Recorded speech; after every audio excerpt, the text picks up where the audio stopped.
Why the decision to run in District 20? Well, what's happened with DeSantis and Trump's illegal redistricting move across the country, and particularly in Florida, what their intention was to run into communities like Broward County and blow us up, chop up our districts to smithereens. And because we're the most Democratic, bluest county in the state, they are intentionally trying to blow apart Broward's clout and our power. They know if they distribute the people who live in Broward County into a lot of other districts, then those representatives will be more focused on the needs and views of people in other countries, other counties, as opposed to what matters here in Broward County. It's that DeSantis has been targeting Broward County for his entire career, and this is, I'm sure, designed to be the icing on the cake. And I'm running because I am not about to let that happen. You had two choices, though. You could run in District 20, which is what you've announced in, or you could have potentially run in Congressional District 22. It's a district that also represents a large part of Broward County, but then also extends out to up towards Immokalee and then to the west coast, Naples and Marco Island. Why did you decide not to run in that district? Why not that district?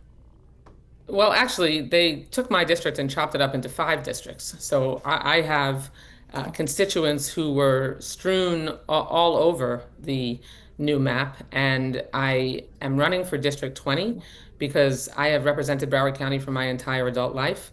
I have fought for and been the tip of the spear on the major issues, especially when it comes to fighting to make life more affordable for the people of Broward. And I'm just not going to stand by and let Ron DeSantis and Donald Trump try to destroy Broward's power.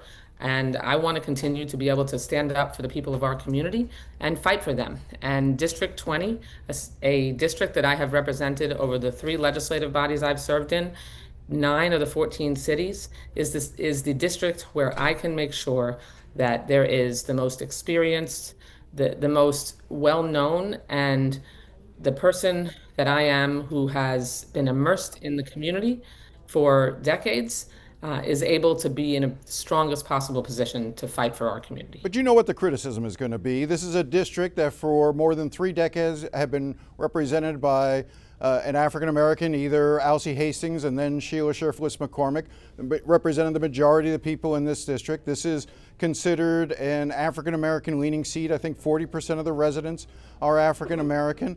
And the idea is that you will be taking away potential black representation in Congress. How do you respond? Jim, I represent a majority minority district now.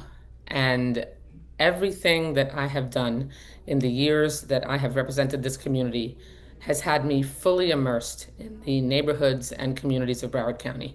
The people in District 20 know me and I know them.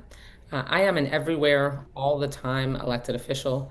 People know I show up for them. I show up at festivals and 5Ks and church services and in communities with the smallest and the largest crowds. And right now, especially because this district has had so much instability over the last few years. I mean, first after my mentor and like family, Alcee Hastings passed away, Ron DeSantis had the audacity to leave this district open for 10 months before a special election happened. And then, there was a cloud over this district for the last couple of years, and he's going to leave it likely open again all the way until next January. This is a district, and our community needs an experienced champion who can fight for them every single day. I am the most senior member of the Democratic member of the Florida delegation. I'm a senior member of the House Appropriations Committee. I am the ranking member of a subcommittee in appropriations, making me at the leadership table of appropriations. I am a co-chair of Hakeem Jeffries' steering and policy committee, where I am at the leadership table with him and my other leadership team members every single week, making decisions and making sure that I can bring the needs and goals and values of Broward County and District 20 to the leadership decision-making table. And when Democrats win the majority, which we will and we must, I will be sitting right next to Speaker Hakeem Jeffries, making sure that our needs in Broward County and in District 20 are at the top Well, of the let national me priority. let me jump in because I do. Earlier this month, I interviewed and spoke to State Senator Rosalynn Osgood, and this was when it was speculated that you may run in this district, and this is what she said to me. We don't want it to be her legacy that she remains in Congress by disenfranchising the black community. We want to have someone with our lived experience representing us in Congress. We want little black boys and little black girls to see somebody that looks like them so they can dream. How do you respond to that? I have been all over this district and I have reached out and been speaking to now over 100 people. I've been out in the community, and the feedback that I'm getting is that first, the people in this district know me. They know I'm a fighter, and they know what my experience is, and they know that what they've been through in the last few years.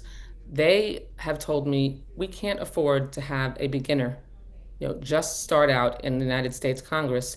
We have to have somebody who we know, who has already been fighting for us, and who can make sure that they can continue to bring home results. And so again, I have represented a majority minority district. I represent a minority district now. I know how to fight for diverse communities. I know how to represent diverse communities. Jim, I represent a district now that's 42% Hispanic, and making sure that I could talk to, especially my seniors, my Hispanic seniors in my current district, I made a commitment and learned Spanish. I spoke not a word of Spanish before I represented this district, and I leaned in and started learning Spanish even before the increase in the percentage of the Hispanic community, because I wanted to make sure that I could be respectful and be able to speak, comfortably with people who maybe were more comfortable in the Spanish language. But And I have spent years, decades, getting to know and working with people in the Black community. They know and trust me, and that's the feedback that I've been getting all in the last few th- weeks since th- this illegal redistricting. this does come at a time when, because of the Supreme Court decision in Calais, that you're seeing southern states move quickly to try to chop up and eliminate Democratic seats, many of them held by African Americans. It's likely that the Congressional Black Caucus, the numbers in the Congressional Black Caucus, are going to be much smaller in the next Congress, regardless of what Democratic wins there are. So I'm curious if in the course of doing these deliberations about this, if you had conversations with Hakeem Jeffries, with members of the Congressional Black Caucus, and what they told you about the prospect of you going into a seat that has traditionally, for the last 3 decades, been held by an African American. Yes, I have. I am very close with my CBC colleagues, and obviously close with Leader Jeffries as a member of his leadership team. And we all know, and we're all outraged. This is a very sensitive time. This is a very difficult, outrageous time. The decision made by the Supreme Court in the Calais decision, it really was unacceptable. And when Democrats win the majority, we're going to pass legislation to ensure that we can have, we can prohibit mid-decade redistricting so that we can ensure that we have fair redistricting that people can count on, and that people's voices are not intentionally silenced as Republicans have done here. But did anyone in the Congressional Black Caucus Yeah, I'm getting say to answer. you not to run? No, none of them asked me not to run. What the leadership, what Hakeem Jeffries and my CBC colleagues told me is that, they know I know our community, and Leader Jeffries trusts Democrats to be able to know our communities well enough to have reached out, done the important outreach necessary to be able to make the decisions that we need to be able to make on how we can most effectively represent our community. And Jim, I think another thing that's important to note, I have very significant and long-term relationships with my Black Caucus colleagues and leaders. Beyond that, Hakeem Jeffries asked me to co-chair the Steering and Policy Committee. When Jim Clyburn, my colleague from South Carolina, became the Democratic whip, the House whip for the majority, he asked me, as one of only two chief deputy whip appointments that he had, he asked me to join his whip team as a chief deputy whip and help make sure that we could bring in the votes necessary to advance our agenda.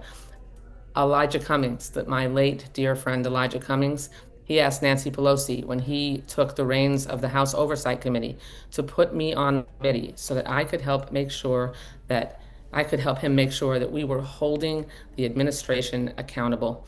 And I worked hard to do that every single day. And I have countless leadership roles, including being a founding co-chair of the Black Jewish Caucus in Congress. Alongside the late Congressman John Lewis, he and I co-founded the Black Jewish Caucus because bringing our communities together in Congress and ensuring that the historic ties that bind our communities, that they continue and that they're strengthened, and that we can use our clout in Congress to ensure that the most important issues and the intersection of the important issues of the Black and Jewish communities are able to be championed with more strength together. I do want to That's move what I'll on. do for Brevard County. I do want to move on to some other issues, but a last question on this with regard to the decision in 20. Again, I go back to the statement that Rosalind Osgood and others have made that really the only way that someone can truly represent the African American community in needs is someone who has their shared lived experience. Obviously, you do not have their shared lived experience. How will you be able to try to convince them that that's not an issue for you going forward? Because I have been in the community, for decades already. I show up and I make sure that the representation that I provide is one that is not token, it's not surface level. It is deep and immersive. And in the conversations that I've had, which I made sure that I had all across this district before I made a final decision, the feedback that I've been getting is that they know me, they support me, they know for sure that they don't want to start with a beginner who would be just trying to staff up and figure out, just the basics of, what their job is. When I have been there, I'm a senior member of the United States Congress, and I know how to get things done across the aisle, as well as, and especially when it comes to making sure that we can bring resources home. But the people in this district have given me strong feedback that they want an experienced friend who has been there for them over and over, and they want me to in there fighting for them, and that's exactly what I plan to do. Let me ask you about the fund that Trump and Acting Attorney General Todd Blanche created to compensate individuals who believe they were politically persecuted, about $1.8 billion. What's your reaction to this?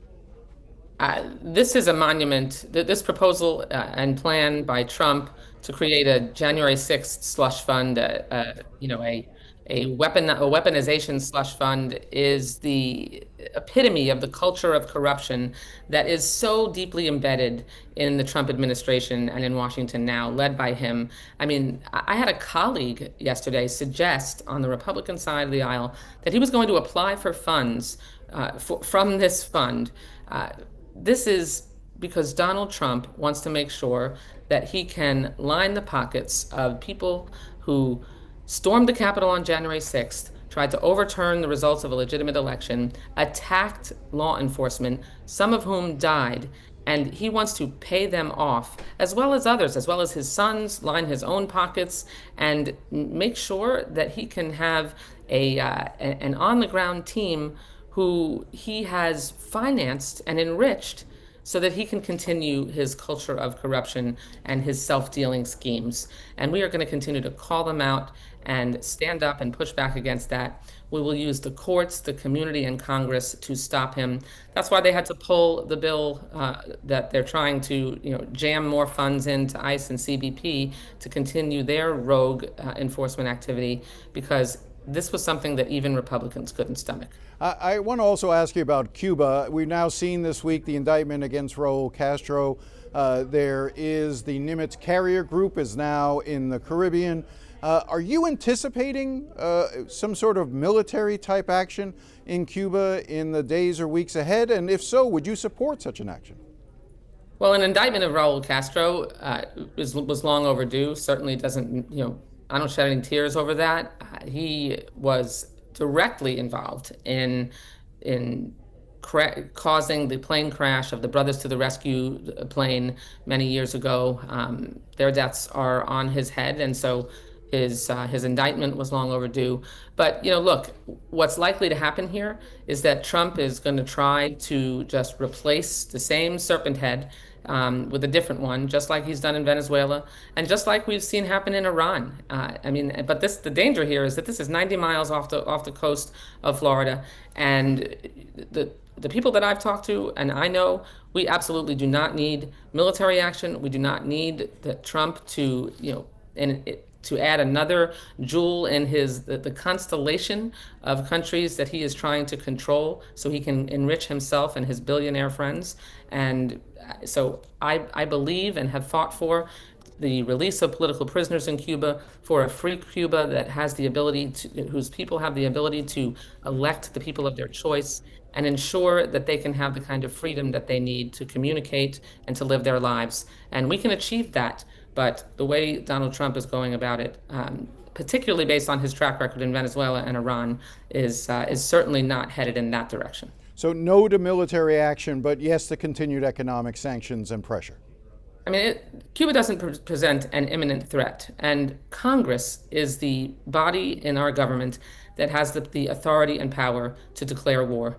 That we have not done that. The president has not consulted with us, like he hasn't in Venezuela or in Iran, and that is not working out very well in either place. And this is a president who said he was going to end our involvement in lifetime wars, and he's doing just the opposite. Donald Trump is not a king, and we are not going to. And I will continue to make sure that I use my leverage and my clout to fight back against him at every turn. Last question. Is the United States losing the war in Iran? I think that we're in the midst of chaos that caused by Donald Trump. And let's look at the record. They still have ballistic missiles. They still have enriched uranium. They still have the ability to engage their proxies, Hamas and Hezbollah. And so this is certainly not something that could be deemed the success that every other week Donald Trump goes between, declaring to wage, global thermonuclear war against Iran to declaring mission accomplished. There's really something wrong with the man in the White House, and we need to make sure that we have a strong check in Congress. That's why Democrats need to win the majority. I am going to fight to continue to be a member of that majority so that I can use my clout and experience to help lead the way side by side with Speaker Jeffries to ensure that we can stop Donald Trump from continuing the destruction of our country, and most importantly, that we can make life affordable for the people in my congressional districts and all across this country.